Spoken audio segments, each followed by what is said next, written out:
So it's been a little while since I actually used this at all, and I got a prompt, or I got a message from a former student that was, kind of having, I don't know, maybe for lack of a better word, like a crisis of faith, in terms of like what they were doing and trying to figure out, what the purpose of it is. And I think this is something that is maybe like ever present in like what a lot of us do, whether it's like in the healthcare profession or really any industry, where you're just searching for a reason why, trying to reignite some sort of flame of passion in terms of figuring out what the value is, the existential value is of what you're doing. And so I was just thinking about this, and I said, well, maybe I'll just do a video and we'll try this out. So after sort of considering it for a little while and really thinking it through about just the things that I like in my profession of just therapy and rehab, to me, the most important thing that we get to do, maybe part one, would be the fact that you work at a very close proximity to your true imprint on life, which is to say that when you even have like a really crap day,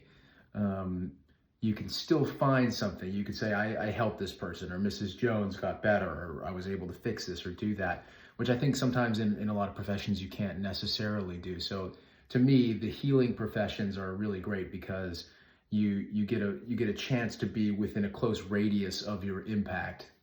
And you can see that even when the day is maybe, or the week or whatever is not going the way that you would have expected or anticipated, or you just, sometimes days are just shit, and that's just the way it is.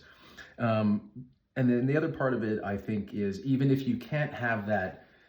sort of real closeness in terms of finding the value in the work that you're doing, the one thing, at least visibly or tangibly in that moment, is to try and think in your mind of the extrapolations of the goodness that you're spreading when you're doing something. I don't care if you're working in the mailroom,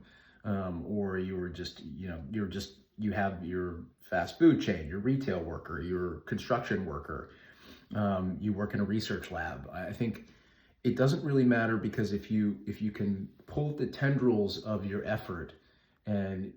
start to connect the dots in terms of your web of influence, you can find people and things that will be impacted positively by the work that you do. And even when you're really having a rough go, it's sort of important to bring your mind and your focus back to those ideas and consider yourself as a greater network of things,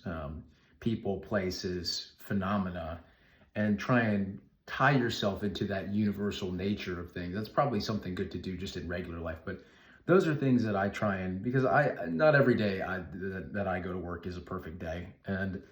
I have to constantly remind myself that, there are times where you have to reconnect with that sort of universality of things, and rediscover and impassion your purpose in what you're doing. So anyways, that was just something really quick that crossed my mind, and hopefully people find that useful. So, or not, we'll see.